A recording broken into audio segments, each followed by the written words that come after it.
Today I am going to teach you about heart. Okay,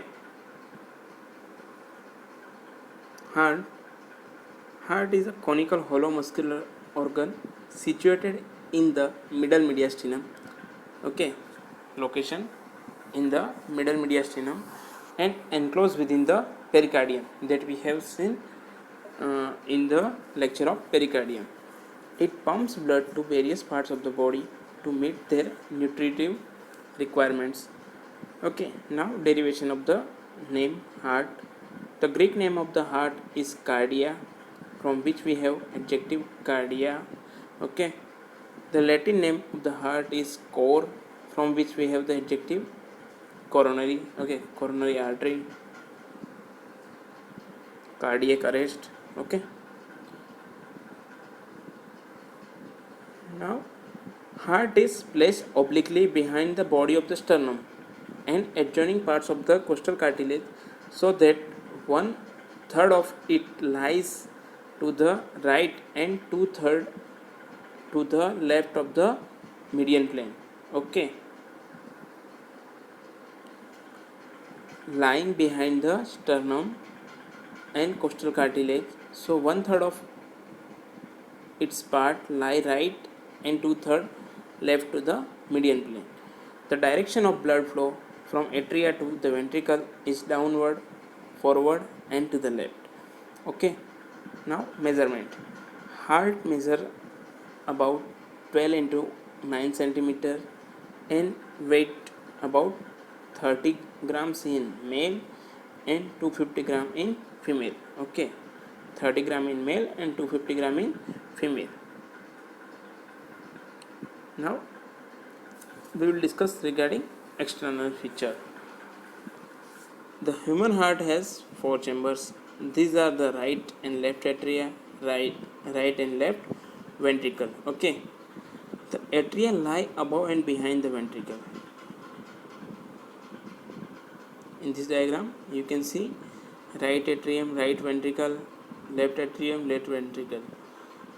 Atria, that is right atrium, lie above the right ventricle. Okay, same left side. The atria lie above and behind the ventricle. On the surface of the heart, they are separated from the ventricles by AV groove, atrioventricular groove. Okay, in this diagram you can see atrioventricular sulcus, which separates the atria from the ventricle. Atrioventricular groove.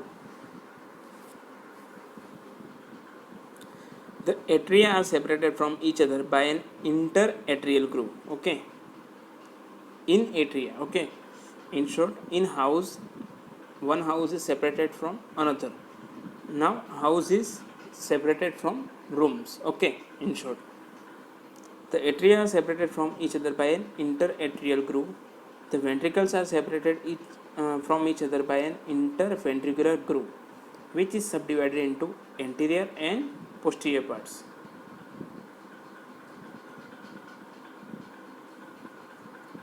Okay, sternocostal surface of the heart. Diagram shows aorta, arch of aorta, SVC, right auricle, left auricle, anterior interventricular circles, left border, left ventricle, right ventricle, inferior border, apex of heart, AV sulcus, right border.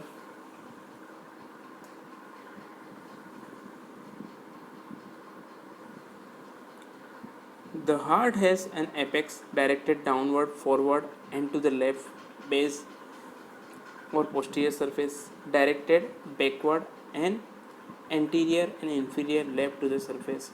The surfaces are demarcated by upper, lower and right and left borders. Okay, in this diagram you can see inferior border, upper border, right border and left border. Okay,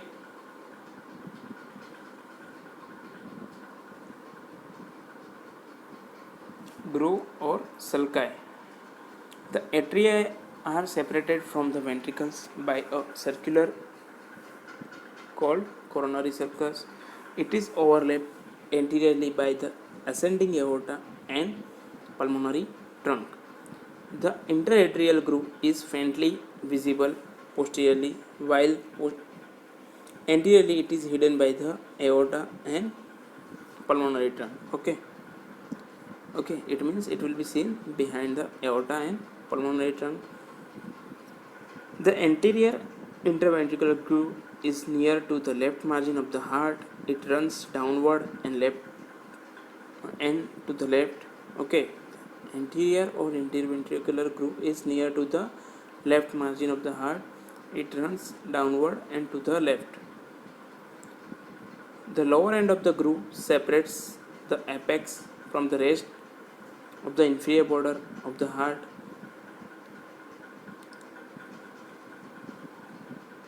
Okay,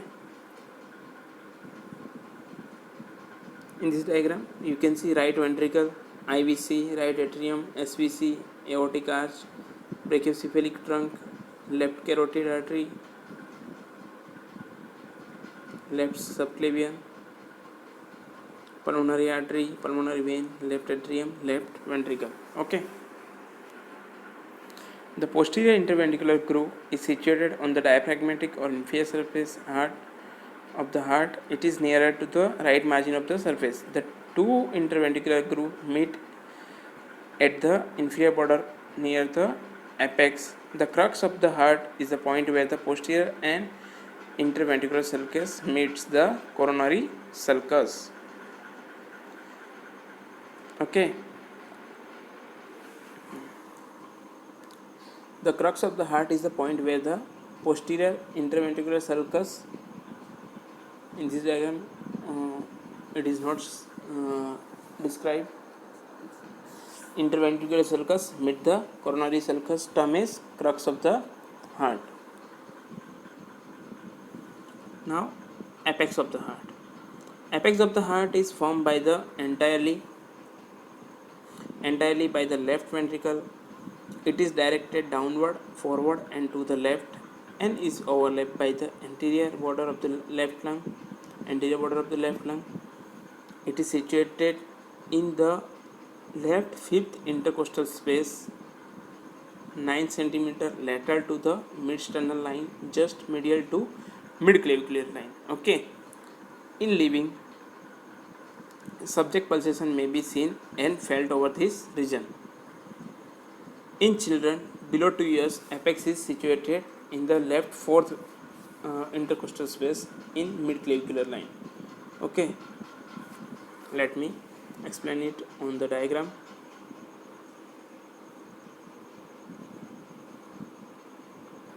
Okay, apex of the heart, in this diagram you can see it is situated in the left fifth intercostal space, 9 cm lateral to the mid-sternal line.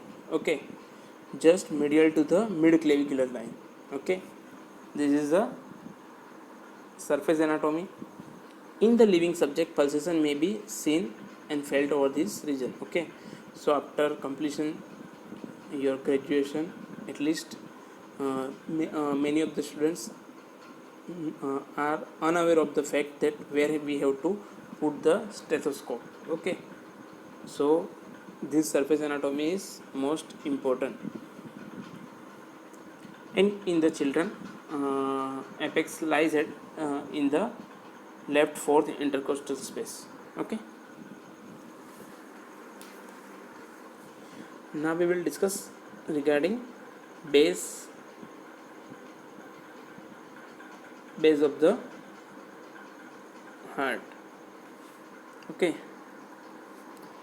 the base of the heart is also called its posterior surface. It is formed mainly by the left atrium and by a small part of the right atrium. Okay,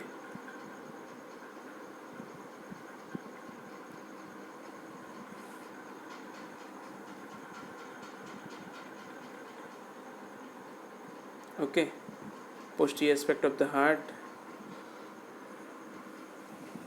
The base of the heart is also called posterior surface. It is formed mainly by the left atrium, you can see in this diagram, and small part of the right atrium. Okay, In relation to the base, we see the openings of four pulmonary veins which open into the left atrium and of superior and inferior vena cava which open into the right atrium.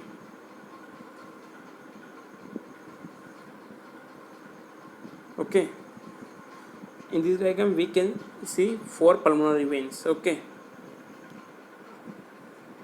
openings of four pulmonary veins which open into the left atrium we can see in this diagram, and of the superior in IVC which open into the right atrium. Okay, bluish SVC and IVC which is open into the right atrium. It is related to thoracic 5.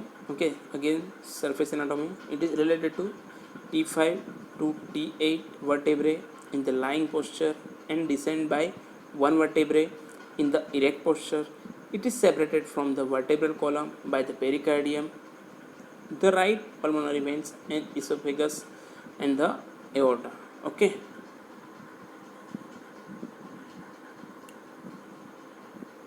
now we will discuss regarding borders of the heart.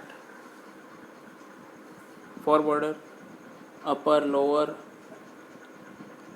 right border and left border. Okay, upper border is slightly oblique and is formed by two atria, chiefly by the left atrium. Okay,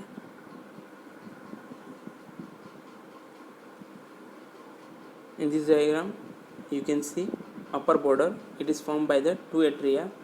It is concealed by the ascending aorta and pulmonary trunk.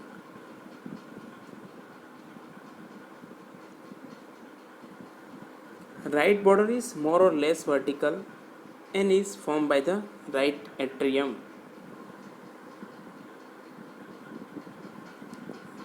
In this diagram you can see right border which is formed by the right atrium.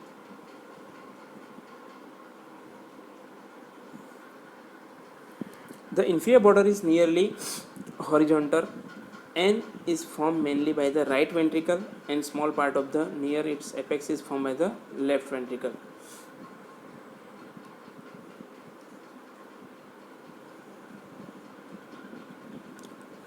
Inferior border. Okay, inferior border is nearly horizontal and mainly formed mainly by the right ventricle, and small part of the near the apex is formed by the left ventricle. Now left border. Left border is oblique and curved. It is formed mainly by the left ventricle and partly by the left auricle. It separates the anterior and left surface of the heart. It extends from the apex to the left auricle.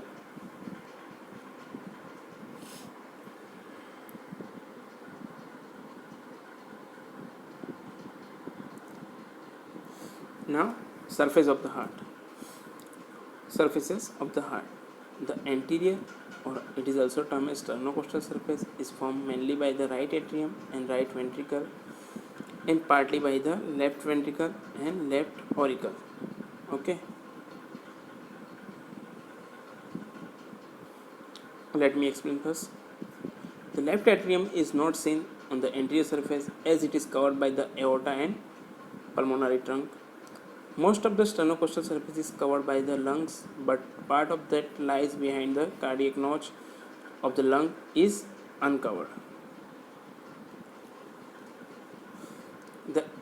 The heart surfaces. Anterior surface comprises the right atrium, AV sulcus, AV groove, right ventricle, small strip of the left ventricle, and the auricle of the left atrium. The inferior or diaphragmatic surface comprises the right atrium, AV groove, and both ventricles separated by the interventricular groove. The posterior surfaces comprises the left atrium receiving the 4 pulmonary veins that we have seen in the base. Okay.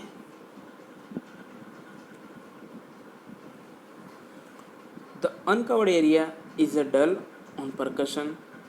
Clinically, it is referred as the area of superficial cardiac dullness. The inferior or diaphragmatic surface rests on the central tendon of the diaphragm. It is formed in its left two-thirds by the left ventricle, and it is in its right one-third by the right ventricle. Okay. The inferior diaphragmatic surface rests on the central tendon of the diaphragm that we have seen. It is formed in its left two-thirds by the left ventricle, in its right one-third by the right ventricle. It is traversed by the posterior interventricular groove and is directed downward and slightly backward. Okay.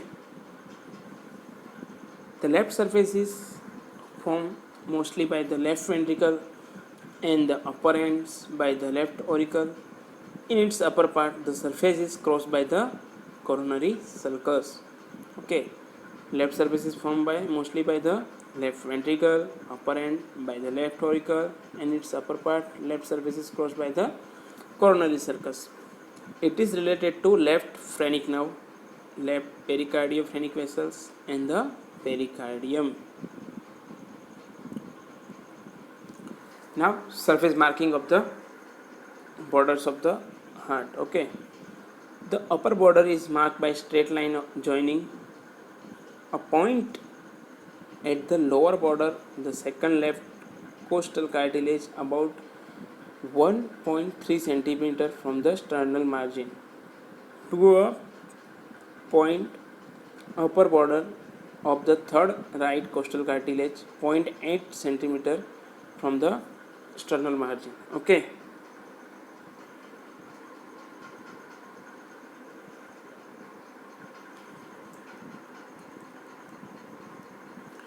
Upper border from the second left costal cartilage, about 1.3 centimeter from the sternal margin, to a point upper border of the third right costal cartilage, 0.8 centimeter from the sternal margin. Okay, you can see in this diagram upper border. The lower border is marked by a straight line joining the point at the lower border of the sixth right costal cartilage, 2 centimeter from the sternal margin, to a point at the apex of the heart in the left fifth intercostal space, 9 centimeter from the mid-sternal line. Okay.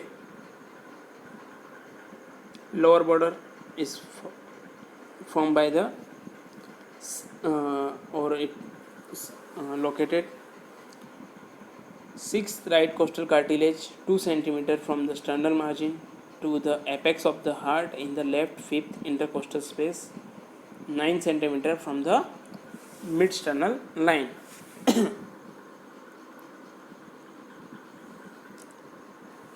The right border is marked by a line slightly convex to the right, joining the right ends of the upper and lower borders. Okay. In this diagram, you can see right border slightly convex joining the right end of the upper and lower borders. Okay. You can see right border. The maximum convexity is about 3.8 centimeter from the median plane in fourth space. Okay, that you can see. Convexity is about 3.8 centimeter from the median plane in the fourth space. The left border is marked by a line fairly convex to the left, joining the left end of the upper and lower borders. The area of the chest wall overlying the heart is called pericardium. Okay, the area of the chest wall overlying the heart is called pericardium. Okay, left border you can see in this diagram, green color, fairly convex to the left, joining the left end of the upper and lower border. Okay, and pericardium is termed as the area of the chest wall overlying the heart is called pericardium.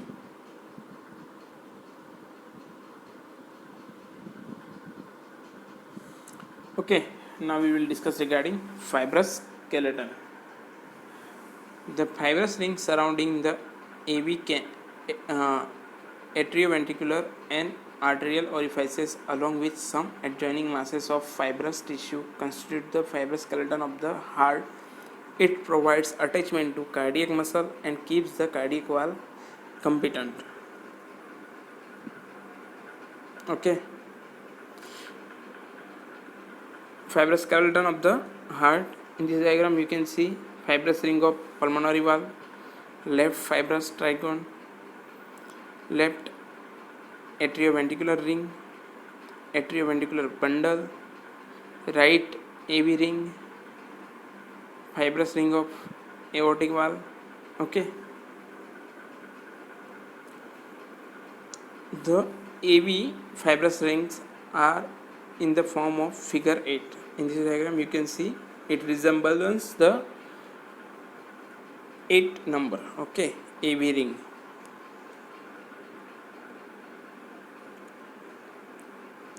The atria, ventricle and the membranous part of the interventricular septum are attached to them.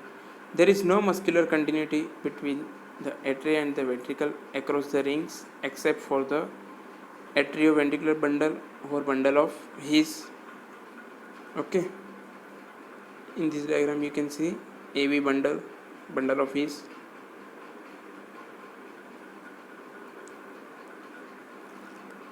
There is large mass of fibrous tissue between the AV ring behind and the aortic ring in front. Okay.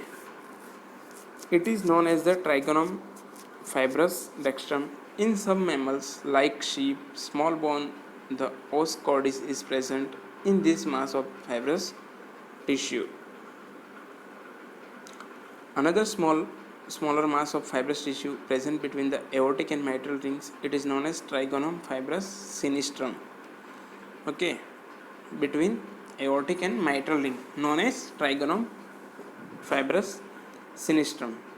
The tendon of the infundibulum binds the posterior surface of the infundibulum to the aortic ring. Now we will discuss regarding musculature of the heart.